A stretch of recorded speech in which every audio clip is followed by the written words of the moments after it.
Philippe Pelletier, c'est la 3e édition d'Energy Meeting à Nantes.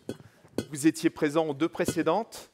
Et je me souviens qu'en particulier, à la dernière, donc il y a 2 ans, vous nous aviez dit alignement des planètes, la massification de la rénovation, tout est prêt pour pouvoir permettre cette massification de la rénovation. C'était il y a 2 ans. Où est-ce qu'on en est aujourd'hui ?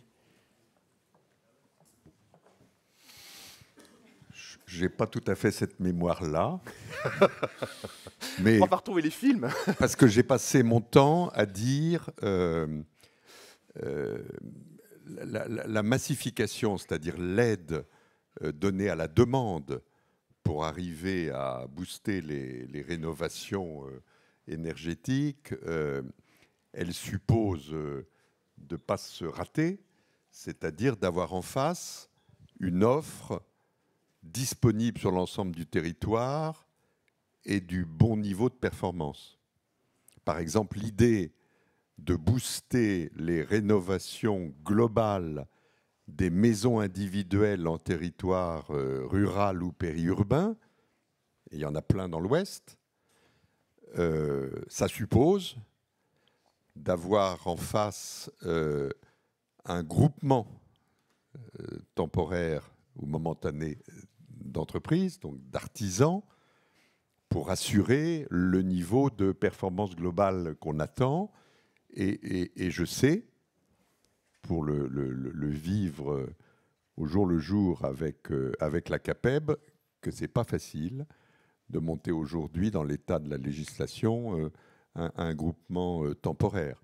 Or, si on continue à travailler en lots séparés, la rénovation globale performante qu'on attend sera compliquée à obtenir. Chacun fera bien son boulot, mais la synthèse du tout aura du mal à être assurée. Donc, j'ai dit, on a un sujet, et ça je continue à le dire, qui ne met pas en cause la qualité des hommes et des femmes, qui met en cause notre organisation générale, c'est que partout sur le territoire, on n'a pas l'offre de travaux et derrière de services à l'immeuble qui permet qu'on aille vers une massification générale.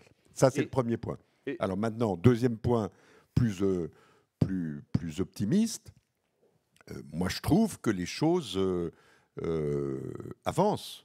Alors, les spécialistes de l'environnement et ceux qui suivent nos engagements internationaux nous disent avec raison qu'on n'est pas au bon rythme, mais moi je trouve que ça avance vite dans un pays qui, il y a quelques années, ne parlait jamais de rénovation.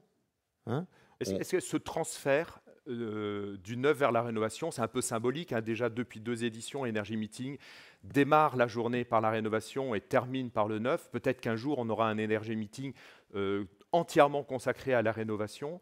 Est-ce que ce transfert des métiers, de la profession du neuf vers la rénovation a réellement démarré ? On a toujours dit qu'il fallait avoir les 2 fers au feu. On a toujours dit que c'est comme dans l'automobile, où nos grandes usines de production automobile, elles ont besoin de la Formule 1. La comparaison, elle est moyenne, mais enfin, elle veut dire que le 1% des logements qui sont produits par le flux, c'est-à-dire par la construction, ils ont comme immense mérite d'être portés par des professionnels. Donc ça, c'est les constructeurs, les promoteurs, les entreprises plutôt grosses qui construisent cela sont capables d'assimiler des techniques nouvelles, des innovations, des règles, sont capables de mesurer le poids carbone du bâtiment. Bon. Et puis, le gros des troupes, l'industrie automobile que j'évoquais tout à l'heure, c'est-à-dire la rénovation, la totalité du parc, qui est détenu, sauf les logements sociaux, qui est détenu par des non-professionnels, ils ont besoin que les expériences, les innovations, elles soient faites en laboratoire du côté de la construction. Donc oui, Pierre-Yves a raison, là, il y a une perméabilité qui va s'opérer entre la construction, l'apprentissage d'un certain nombre de règles, et notamment la maîtrise du bas carbone, et puis le sujet de la rénovation. Et je crois qu'on est donc dans la bonne direction en disant l'exigence maximum, c'est du côté du flux, la généralisation de l'action, c'est du côté du stock, et la première va inspirer la seconde. Alors, vous donniez un message optimiste, mais il y a quelque chose qui est un peu troublant. À peu près à chaque changement de ministre, l'objectif de rénovation augmente de 100 000. Moi, je suis arrivé, on était à un objectif de 250 000. Quand je suis arrivé à Novaville, il y a 10 ans, on est à 700 000. Et comme en plus on change souvent de ministre, on augmente souvent les seuils, mais on ne voit pas forcément augmenter le nombre de rénovations. Comment est-ce qu'on fait rejoindre les objectifs de la réalité? Je vais vous faire une confidence, les ministres seraient sûrement très contents d'avoir la maîtrise de ces chiffres, mais elle leur échappe complètement. C'est ça. Comment est-ce qu'on fait pour faire rejoindre les deux? Ils résultent d'un calcul qu'on appelle la stratégie nationale bas carbone, et qui disent que pour arriver à l'objectif qu'on s'est fixé en 2050, il faut passer à un moment par 500 000, à un moment par 700 000 rénovations. Et quand on dit rénovation, ce n'est pas globale et performante. Petit pied, c'est rénovation globale et performante. Donc, on n'y est pas. On n'y est pas du tout. On est à 700 000 gestes. On n'est pas à 700 000 rénovations globales. Mais on est sur un chemin, moi, qui me paraît être le bon. Et on est avec un niveau de contrainte que les gens qui ont l'œil sur la courbe disent que notre niveau de contrainte est faible, parce qu'il y a de la contrainte sur le tertiaire avec le décret tertiaire, sur les gros tertiaires, et il y a de la contrainte sur le parc locatif privé avec la loi climat-résilience et les lettres G, F, E qui vont évincer des logements énergivores. Moi, je dis, ces contraintes-là, elles sont déjà largement suffisantes compte tenu de l'état de notre société, de sa solvabilité et du fait que, encore une fois, il y a 15 ans, la rénovation, ce n'était pas un sujet. On n'en parlait pas. Ce n'était pas dans notre culture. Donc il faut du temps pour qu'une société elle adopte une culture nouvelle. Et moi, je trouve que sur ce point-là, ça va vite. Merci beaucoup. Alors, je vais demander maintenant à Marie Gracia. Vous avez porté déjà il y a quelques années le label BBC Effinergie. Comment est-ce qu'un label comme celui-là peut aider, accompagner une profession à parvenir aux objectifs que donnait Philippe Pelletier? Alors déjà, je vais revenir juste sur le point que vous évoquiez avant, sur les chiffres. Ça ne vous a pas échappé que les derniers chiffres annoncés, c'est 200 000 rénaux, on rétropédale pour 2024. Je laisserai à chacun juger. Là, c'est le chiffre réel. Des objectifs. Non, c'est les objectifs fixés par l'État sur les rénovations performantes en 2024. Vous apprécierez les changements de volume. Sur le BBC Rénovation, il a été inventé pour donner un cap et un objectif partagé sur ce que c'est une rénovation performante. C'est pas pour se faire plaisir de mettre des jolis labels sur des jolis bâtiments rénovés. C'est vraiment pour dire collectivement, partageons des objectifs de ce que c'est une rénovation performante. Et c'est l'objectif qui a été repris par la stratégie nationale bas carbone qu'évoquait Philippe, où on a un objectif en moyenne d'un parc au niveau bâtiment basse consommation à l'horizon 2050. Ça veut dire qu'il y aura des bâtiments au-dessus, il y aura des bâtiments en dessous, mais en moyenne, c'est le niveau de performance qu'on doit rechercher. Donc ça, c'est tout le travail qu'on fait derrière pour définir ce que c'est le BBC, avoir des réalisations et derrière faire du retour d'expérience. Nous, on travaille beaucoup sur ces aspects-là chez Effinergie à travers un observatoire qui donne aujourd'hui des milliers d'exemples de bâtiments rénovés au niveau BBC. Vous y trouverez tous les descriptifs des travaux réalisés, les niveaux de performance atteints, les solutions retenues, les acteurs qui se sont engagés sur les projets. Accessible gratuitement? Accessible gratuitement en ligne. Observatoire BBC si vous cherchez sur votre moteur de recherche favori. Maintenant, ce qu'on prépare, c'est quelles sont les évolutions, parce que ça n'aura échappé à personne qu'on est dans un contexte réglementaire qui a beaucoup évolué ces derniers temps, notamment sur le résidentiel, et un travail engagé maintenant depuis plusieurs mois avec l'État pour faire évoluer le BBC Rénovation au regard des nouvelles réglementations, et notamment au regard du DPE dans sa nouvelle méthode depuis 2021, puisque l'État souhaite harmoniser l'ensemble des politiques publiques de rénovation autour de ce DPE, qui est un indicateur à minima compréhensible par le ménage. Je n'aurai pas le temps de rentrer dans le détail de tous les points et les questions que ça suscite à juste titre. Par contre, ce qu'on peut retenir, c'est que on a un texte réglementaire qui va bientôt paraître, puisque c'est un label réglementaire, pour acter ces évolutions au 1er janvier 2024. 2 éléments quand même dans le travail qui a été mené sans rentrer dans le détail.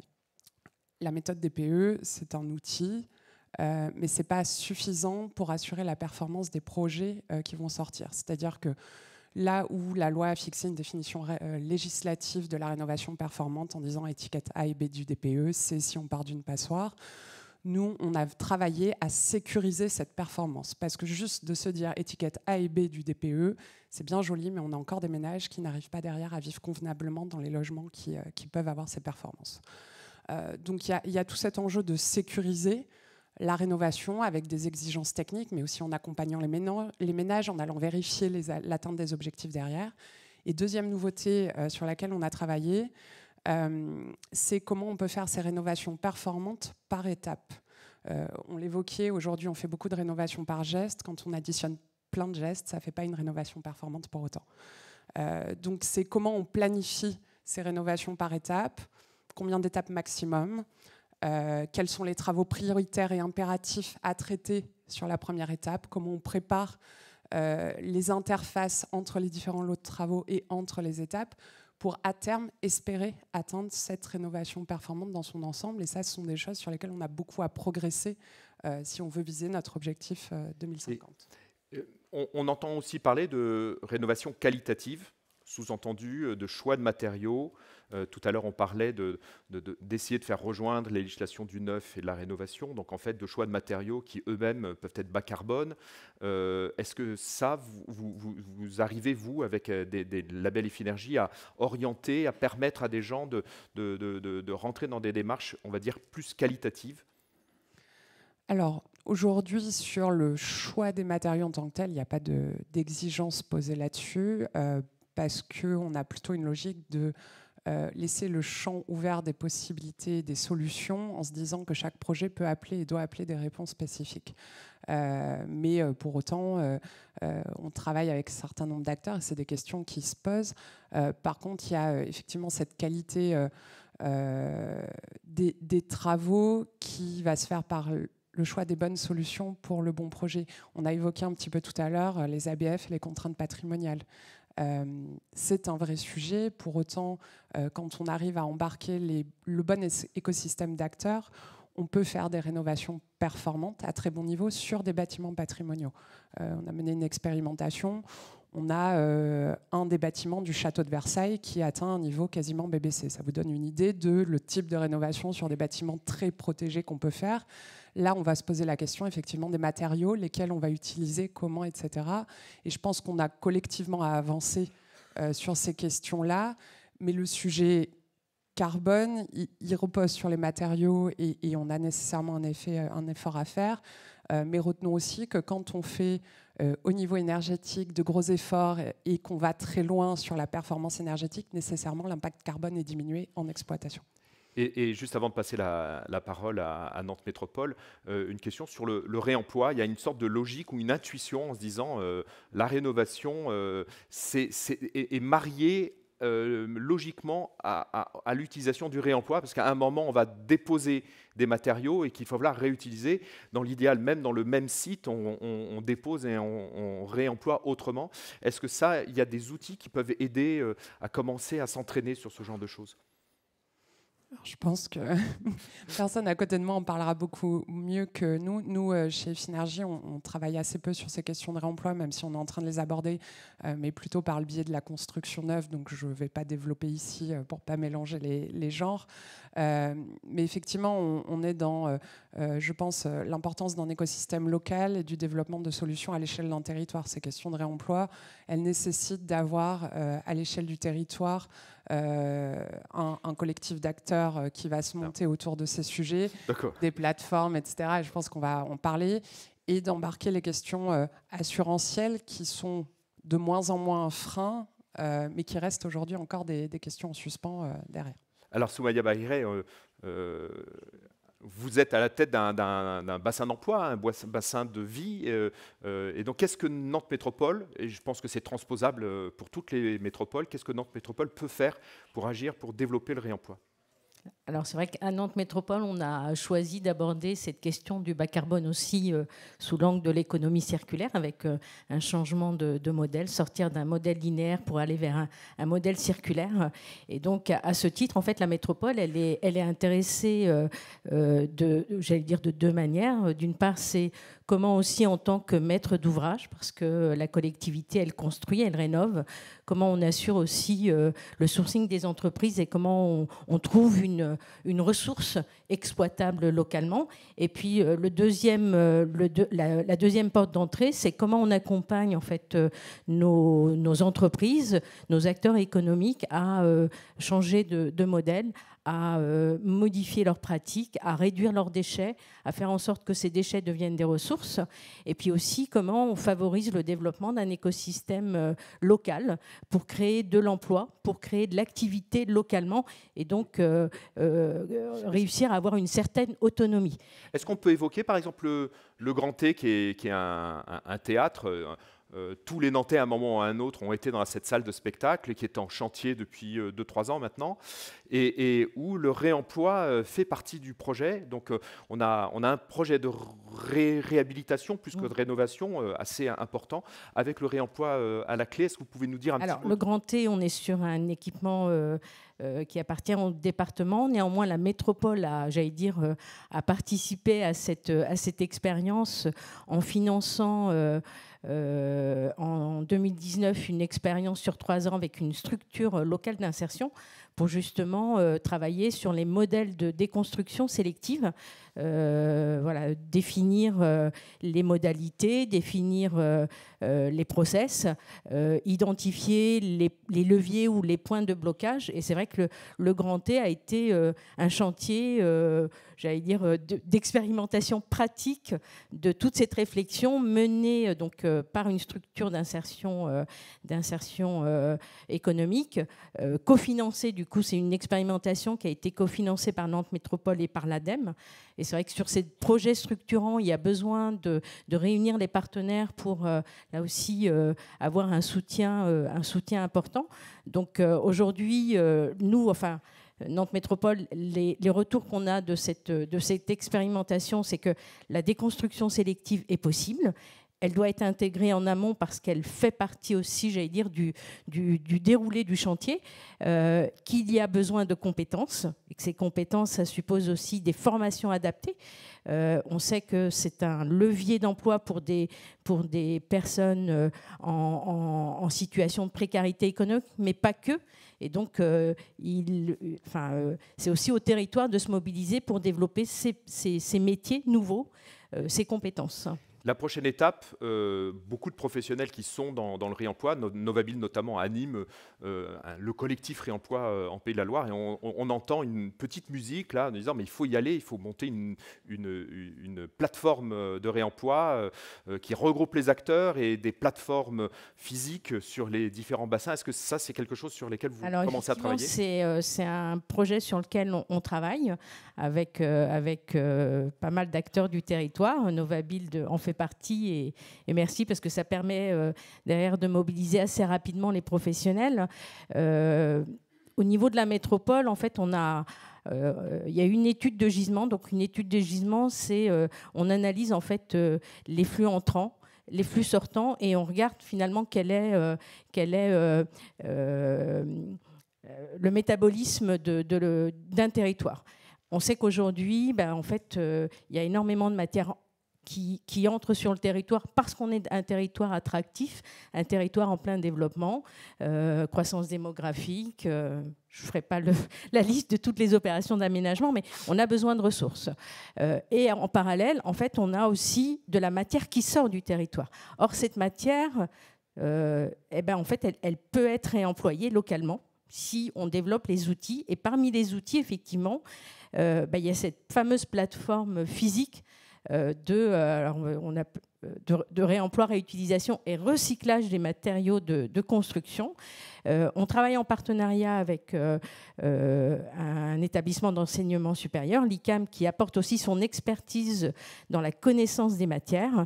Et le souhait de la métropole, c'est qu'on entre guillemets, on embarque le maximum d'acteurs pour arriver à un projet qui soit un projet fédérateur au niveau du territoire, qui mobilise aussi bien les entreprises, j'allais dire conventionnelles, les acteurs de l'ESS, les centres de formation. On a évoqué tout à l'heure le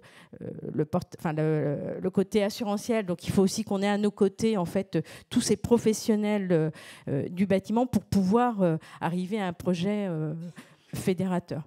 Alors, c'est un projet qui nécessite des moyens. C'est un projet qui nécessite du foncier. Aujourd'hui, les premières estimations, on est sur entre 10 et 15 hectares de foncier sur la métropole. Donc, c'est aussi, ça nécessite d'aller chercher le foncier et de créer les conditions d'implantation. En tout cas, c'est le début d'une histoire qu'on vous racontera peut-être dans 2 ans. On l'espère, oui, tout à fait. Président, on se revoit dans 2 ans. Qu'est-ce que vous nous raconterez? Qu'est-ce qui se sera passé entre maintenant et la prochaine rencontre à Energy Meeting Nantes?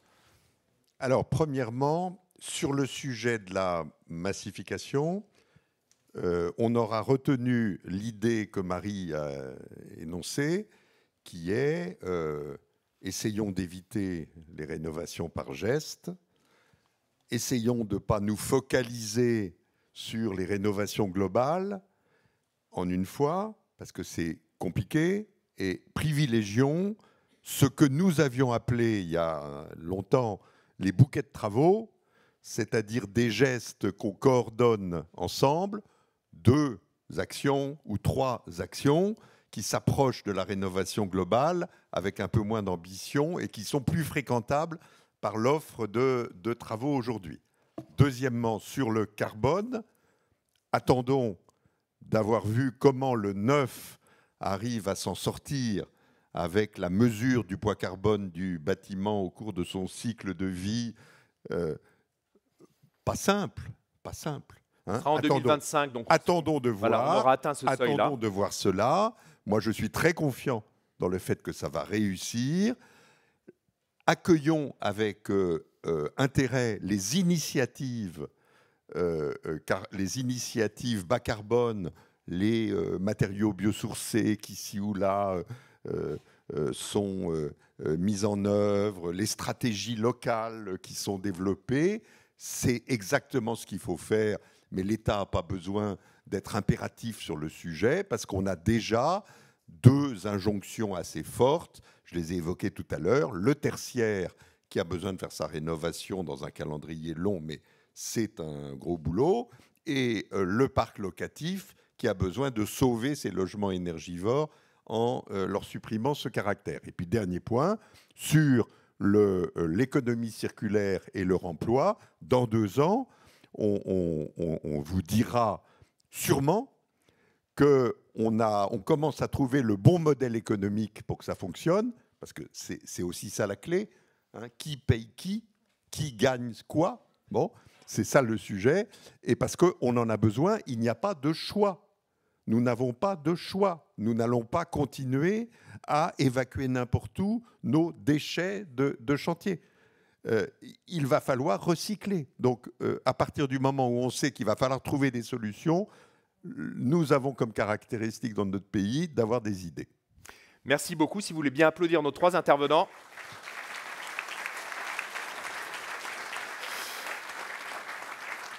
Alors, si les organisateurs m'autorisent, une petite question à Marie-Gracia. Le prochain grand événement, c'est Energy Meeting à Paris. Mais juste avant, il y a le Congrès national du bâtiment durable à Montpellier, dont tu es co-organisatrice avec nos amis d'Envirobat Occitanie. Tout à fait, c'est l'instant pub, ça va être très court. 5 et 6 décembre 2023 à Montpellier. 10e édition du Congrès national bâtiment durable. Pour ceux qui connaissent bien l'événement, vous avez eu l'occasion d'y aller il y a quelques années à Angers, co-organisé par Novabuild. Cette année, on sera au Quorum de Montpellier sur le sujet de la métamorphose. Comment on peut se métamorphoser ensemble et réussir nos transitions. Le programme sera en ligne d'ici quelques jours, donc on vous attend avec impatience à Montpellier. Merci beaucoup. On reprend dans 1 heure, 11h30, ici même. Il n'y avait pas de questions. Allez, je vais être là-bas, puis je vais parler à Anne-Sophie.